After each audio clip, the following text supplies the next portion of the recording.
टुनटुनी चिड़िया, मरे तुम्हारे दुश्मन, तुम ये कैसी बातें कर रही हो? तुम्हें कुछ नहीं होगा, तुम जल्दी ही ठीक हो जाओगी।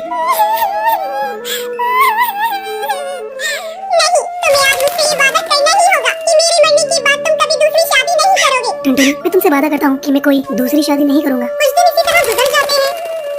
टुनटुनी की हालत दिन पर दिन बिगड़ती जा रही थी और एक दिन वो मर जाती है। भूरी चिड़िया अपनी माँ से लिपट कर रोने लगती है।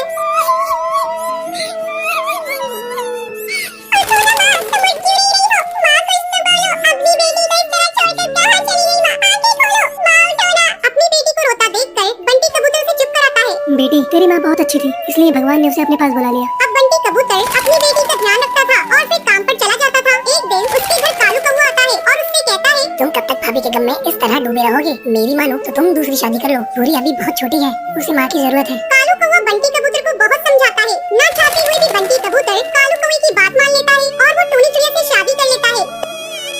टूनी चिड़िया शक्ल से बहुत ही भोली थी, वास्तव में वो बहुत ही निर्दयी थी। टूनी चिड़िया बंटी कबूतर के सामने भूरी चिड़िया से बहुत प्यार करती, लेकिन उसके काम पर जाते ही वो भूरी चिड़िया पर अत्याचार करना शुरू कर देती थी। एक दिन वो भूरी चिड़िया से कहती है, अरे महारानी, चल उठाइए झाड़ू और कमरे में झाड़ू लगा, फिर आकर मेरे पैर दबा और खबरदार अगर तूने अपने बाप से कुछ कहा तो मैं तेरी बूटी बूटी काट कर चील को खिला दूंगी, तेरे बाप को पता भी नहीं चलेगा। अपनी सौतेली माँ की बात सुनकर भूरी चिड़िया बहुत डर जाती है। वो अपने पिता से कुछ नहीं कहती। एक दिन भूरी चिड़िया की तबीयत कुछ खराब थी। जब टूनी चिड़िया उससे काम करने को कहती है तब भूरी चिड़िया मना कर देती है। माँ, आज मेरी बहुत तबीयत खराब है, इसलिए मैं घर का काम नहीं कर पाऊंगी, मुझे बहुत कमजोरी महसूस हो रही है, आज आप घर का काम कर लीजिए। भूरी चिड़िया की बातें सुनकर टूनी चिड़िया गुस्सा हो जाती है और गुस्से में उसे पीटने लगती है और उसे घोंसले से बाहर धक्का देकर निकाल देती है। उसी समय बंटी कबूतर किसी काम से वापस अपने घर आ रहा था। जब वो टूनी चिड़िया की हरकत देखता है तो गुस्से से आग बबूला हो जाता है और वो टूनी चिड़िया से कहता है, टूनी चिड़िया, मैंने अपनी बेटी के लिए तुमसे शादी की थी, तुम तो मेरी बेटी के साथ बहुत बुरा बर्ताव करती हो। तुम अभी और इसी वक्त मेरे घोंसले से बाहर निकल जाओ। ये सुनकर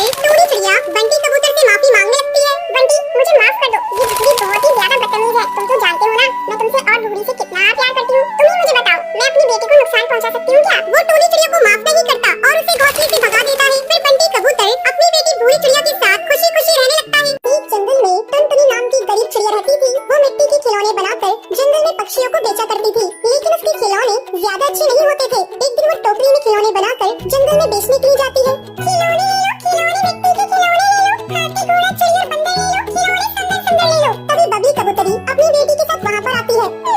मुझे मिट्टी का खिलौना दिलवा दो ना, कितने अच्छे हैं। नहीं बेटा, कितने बेकार खिलौने हैं, मैं तुझे आगे से अच्छा वाला खिलौना दिलवा दूंगी। बबी बहन, ले लो ना खिलौना, मैं सस्ते दाम में दूंगी। लेकिन बबी कबूतरी मुंह बनाकर वहाँ से चली जाती है। अब सुबह से रात हो जाती है, टुनटुनी का एक भी खिलौना नहीं दिखता है। सुबह से शाम हो गई है, एक भी खिलौना नहीं दिखा और मैं कल वापस भी नहीं जा सकती। 3 दिनों से खाना नहीं खाया है मैंने, आज तो भूखा सोना पड़ेगा। तभी उसके पास में एक कालू कौवे की दुकान थी। वो टुनटुनी से कहता है, क्या हुआ टुनटुनी बहन, आज फिर तुम्हारे खिलौने नहीं बिके?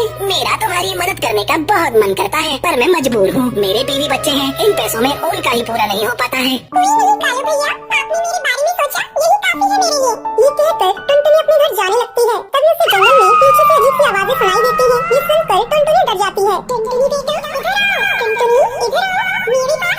जैसे ही टुनटुनी चिड़िया पीछे मुड़ती है, वो वहाँ पर एक बूढ़ी सी टूनी चिड़िया को बैठा हुआ देखती है। आप कौन है? यहाँ पर क्या कर रही है?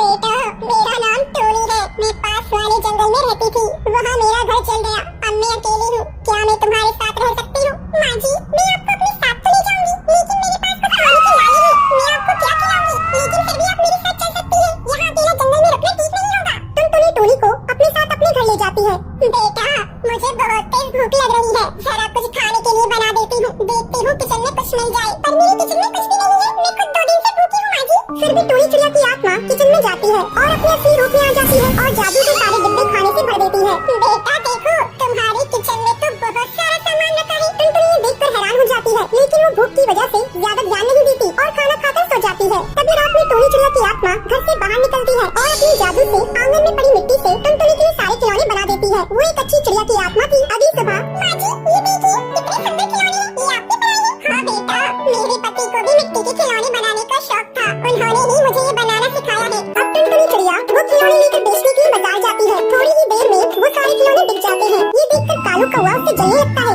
ऐसा क्या हो गया एक दिन में, इस टुनटुनी के खिलौने इतने सुंदर कैसे बन गए? मुझे पता लगाना होगा। अब वो रात में टुनटुनी के घर जाता है। तभी वो देखता है टूनी चिड़िया की आत्मा अपने जादू से मिट्टी के खिलौने बना रही है। ये देखकर वो डर जाता है। भागो रे भागो भैया भागो, चिड़िया की आत्मा।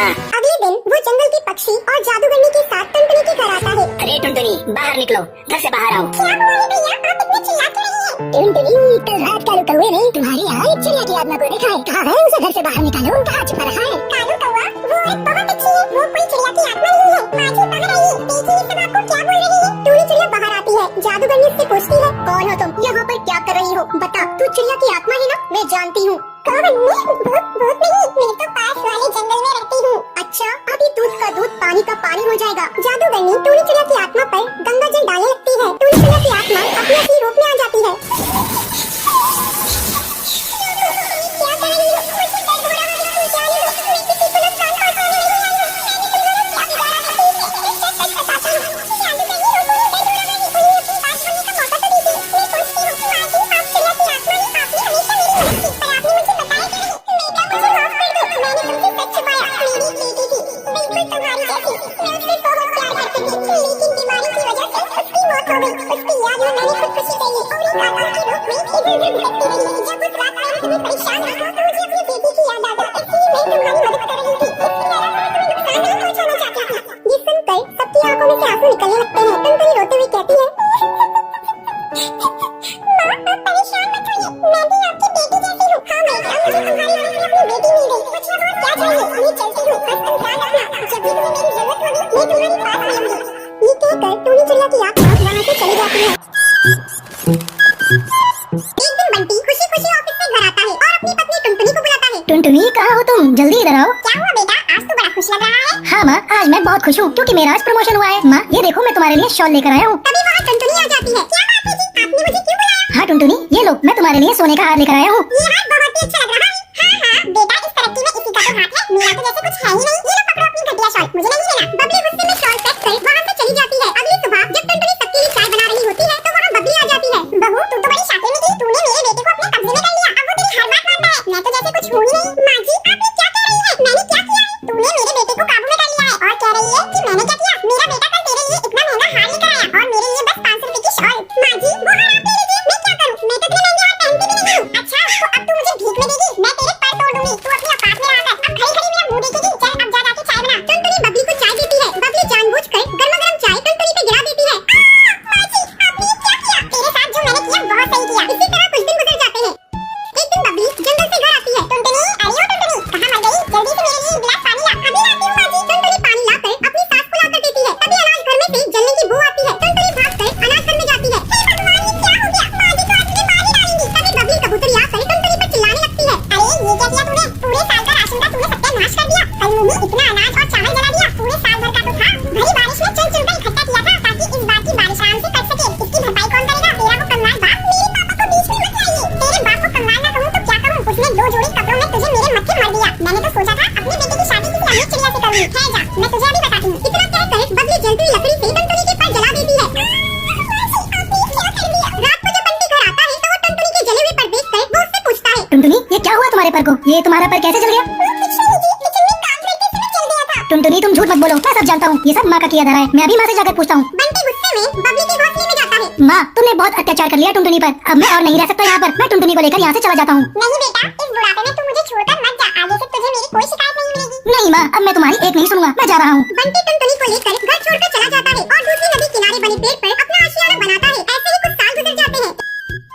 एक दिन जंगल में भारी तूफान और बारिश आई हुई थी। माँ, इस भयंकर तूफान में कैसे अपने आप को बचा रही होंगी? मुझे जाकर उन्हें देखना चाहिए। बंटी और टुनटुनी भारी तूफान का सामना करते हुए अपने पुराने घर पहुंचते हैं। वहाँ बबली कबूतरी बारिश में भीग रही थी और अपनी सांसें गिन रही थी। माँ, तुम्हें क्या हुआ माँ? बेटा, मुझे माफ कर दे। बहू, तू भी मुझे माफ कर दे। इतना कहते हुए उसकी सांसें वहीं रुक जाती हैं। उस दिन के बाद से टुनटुनी और बंटी अपनी माँ के घर में रहने लगते हैं।